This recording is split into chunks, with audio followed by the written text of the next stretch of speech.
So last week, Colorado's own Jenny Cavnar broke through a baseball glass ceiling, becoming the first female primary play-by-play announcer in MLB history. Now, former 9 News intern, she of course had spent the last 12 seasons doing Rockies broadcasts. Jenny made a lot of noise with the announcement that she was going to call the Oakland A's games this season, and her sudden celebrity even brought her to the Today Show. Love Carson. Hoda. Come on. This is like full circle. This is my very... Oh my gosh, Carson! What's up? Wow, this I is was in Times amazing. Square waiting for you to come up and meet Justin Oh my Timberlake. gosh! I got to text Fred Durst and tell him we finally met. Oh, this is so great. Congratulations on everything. How cool was that to be on the Today Show and Carson Daly shows up? Man, it was awesome. I mean, that story, which I didn't even get to tell, was 1999, Smoky Hill High School. I went on a DECA trip, and we got to go to the taping of TRL, and I requested a video, and that was my very first television appearance ever. Were you a fangirl for Carson, or was there a band you wanted Our to see? sign said Carson. Okay. So I think we were I mean, who wasn't fangirling Carson? It was a great picture, though. It was nice to see out there doing that. What was the Today Show like? Oh, what You've a been around cool TV, but experience. it's still. I mean, it was such a fascinating experience from the production side, right? You know, doing local news here, you get to see behind the scenes, obviously, but just the production they put on every morning is so fascinating. And then to meet Hoda and Carson and some of the other gang there on the Today Show, just so genuine. Everyone really was the people you see on TV, which they were just so welcoming and kind. So anybody who knows you knows your baseball knowledge is brilliant. You've been following the game, studying the game, covering the game for years.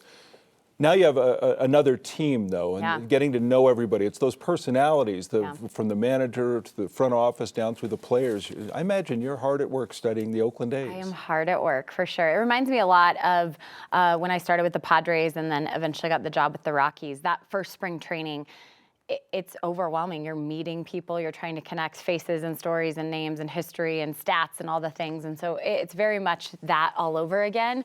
And obviously there's a deep history of the Oakland A's, and it goes back decades. And so just trying to get caught up on some of that and the current team, which I'm excited to meet everyone going out there this week. I don't want to say how old I am, but I do remember the Kansas City A's. There you go. So, well, at least you don't remember the Philadelphia No, A's. I don't go that far back, but thank you for that. So what happens for you now for these next few weeks? I mean, obviously spring training, the A's first game is against the Rockies. I know. In spring training. How full circle is that? My very first game I called play-by-play was the Padres and the Rockies in 2018. So that feels a little full circle. It's going to be at spring training, and we're not going to be televising the game. So it'll be fun just to be there and watch it. But yeah, we have one spring training game we're airing, an exhibition game, and then it's opening day.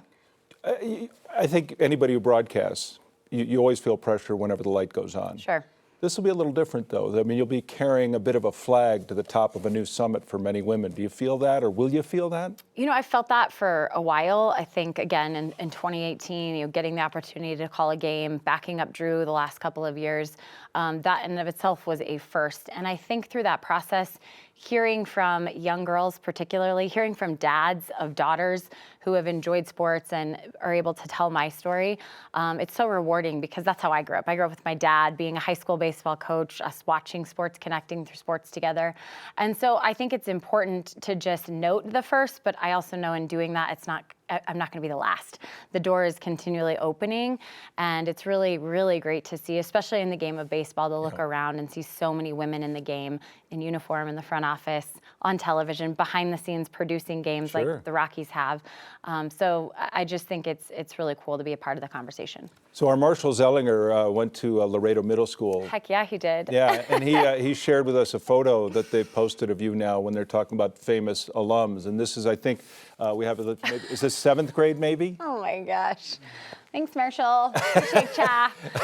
Ooh, that's an archive one right there. Is that maybe 7th grade? I think probably 7th, maybe 8th grade. So somewhere is a 7th grade girl who's watching you now. Yeah. And you had to look up to someone, and you maybe had to invent that a little bit because there wasn't that person sitting in Jenny Cavnar's chair. Yeah. But those young girls are going to be following you. Yeah, it's really cool. And having interned here, I mean, there was a dream, like being here is a dream today, right? It comes full circle to a moment of envisioning yourself doing this as you're interning. And I really have to give so much credit to Marcia Neville and to Susie Wargin, because those were two women that I could look at and see a reflection of myself in. And often my story points back to Melissa Stark on Monday Night Football. Now she's on Sunday Night Football. But being that first visual of representation to go, oh, that's a job that I could do. And so there's been some really amazing women that have done sports in Colorado specifically, and it's fun to be a part of it. I knew Marcia back in college. Isn't that crazy? Yeah, it goes back a couple years. She's so great. Just a few. It just goes back a couple years. Well, as I tell people, I think you're the best thing to happen to the Oakland A's since Brad Pitt ran the team in Moneyball. So I saw that tweet. It was a good one. That was a good one, Tom. no, we're looking forward to following you through the year, and I thank think you you. get a lot of Oakland A's fan in Colorado and around the country who'll want to see Jenny Cavnar doing the games, and I think it's going to be very exciting, and I know you're going to do great. Well, thank you. It's great to see I you. appreciate your support as always. Yeah, you got it. Kim? Oh my gosh, you've earned it. That's the thing, you've earned it. We're so proud of you to be the first, and as you said, first of many, but we'll still claim you forever. Colorado, you're ours, Jenny. Thank you.